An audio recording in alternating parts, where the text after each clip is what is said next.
관련되어 있는 실수하기 쉬운 문제 좀 정리 좀 하고 갈게요. 우리가 보편적으로 나머지 정리라고 하는 건 어떤 다항식 fx를 x-알파로 나누었을 때 몫을 qx라고 놓고, 자 지금 1차식으로 나눴죠.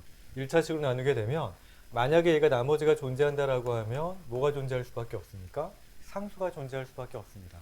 그래서 우리는 x에다가 알파를 대입해 주게 되면 무엇을 구할 수 있다고요? 나머지 r을 구할 수 있는데, 얘를 우리가 무엇이라고 얘기했습니까? 우리는 이런 성질을 나머지 정리라고 이야기했었습니다. 그쵸? 우리 이렇게 기본적인 나머지 정리에 대한 성질을 이용해서 이 문제를 같이 해결을 해볼 텐데요. 주어져 있는 조건이 지금 f1이 5라는 값이고요. 그리고 2차식으로 나누었을 때 몫과 나머지가 서로 같았습니다. 자, 기억합시다. 2차식으로 나누어 주게 되면 얘가 존재할 수 있는 가장 차수가 높은 나머지는 몇 차식까지 가능한 거죠? 얘는 1차식까지 가능할 겁니다. 우리가 일반적인 1차식을 ax 플러스 b라고 쓰면 몫도 역시 뭐가 될 수밖에 없으니까 서로 같다 그랬으니까 ax 플러스 b라고 표현을 해볼 수 있을 겁니다. 됐죠? 자, 그럼 제가 한번 여기까지 식을 한번 표현을 해보도록 하겠습니다. 우리에게 주어져 있었던 fx라고 하는 게 x-1의 제곱으로 나누었을 때 몫이 ax 플러스의 b, 그리고 나머지도 역시 무엇이 됩니까? ax 플러스의 b라고 표현을 해볼 수 있습니다. 그리고 첫 번째 조건이 지금 fx를 x-1로 나누었을 때 나머지가 5라고 주어져 있으니까 저 값을 한번 써보죠. 얘를 구해주게 되면 이거 이제 어떻게 됩니까? 여기는 f의 1이 5라는 값을 이용해주게 되면 a 플러스 b가 5라는 것을 확인해 볼 수 있습니다. 결국 우리는 b가 얼마예요? b가 5-a라는 것도 같이 쉽게 구해볼 수 있겠고요. 여기서 구했었던 이 b를 원래 식에다가 각각 대입을 한번 해보도록 하겠습니다. 이를 각각 대입해서 정리를 해주면 이렇습니다. 우리 ax 플러스의 5-a가 될 거고요. 얘를 지금 a로 묶어내게 되면 이제 뭐가 됩니까? x-1 플러스의 5라고 하는 이렇게 표현되어 있는 다항식을 얻어낼 수 있죠. 그러면 다시 한번 우리 fx를 써주기만 한다면 이거 어떻게 될까요? x-1의 제곱 그리고 a의 x-1 플러스의 5, 나머지가 얼마였습니까? a의 x-1 플러스의 5라고 하는 것으로 확인해 볼 수 있습니다. 자, 이렇게 구해 놓은 다음에 이 밑에 문제 한번 여러분들 읽어보셨겠지만 같이 한번 확인만 해볼게요. 우리가 이제 주어져 있었던 3차 다항식을 x-1의 세제곱으로 나눈 나머지를 rx라고 하죠. 그럼 우리 뭐라고 표현해 볼 수 있냐면 2차식으로 나눈 나머지가 1차식 이하라고 한다면 3차식으로 나눈 나머지는 몇 차식 이하? 맞습니다.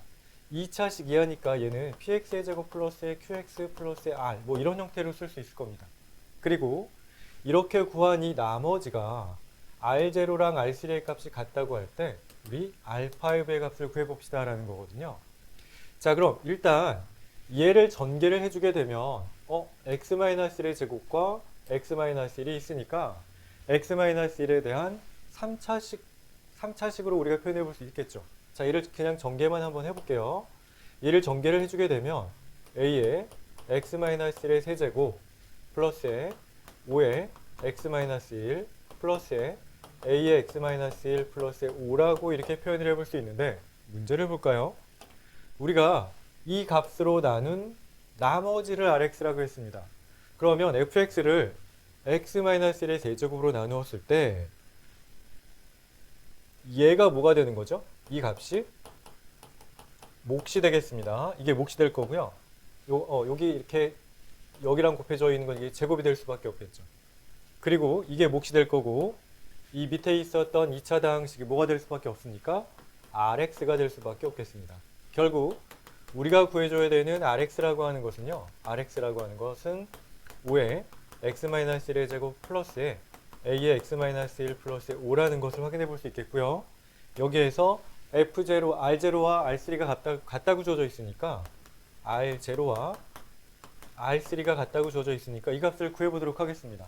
먼저 r0 값을 구해주게 되면 5 플러스에 5 마이너스 A 플러스 5는 5에다가 여기 3 대입해 주게 되면 20이죠. 20 플러스에 2A 플러스에 5가 될 거고요. 결국 3A가 얼마라는 거 우리 알 수 있겠습니까? 3A는 정리해 보게 되면 얼마?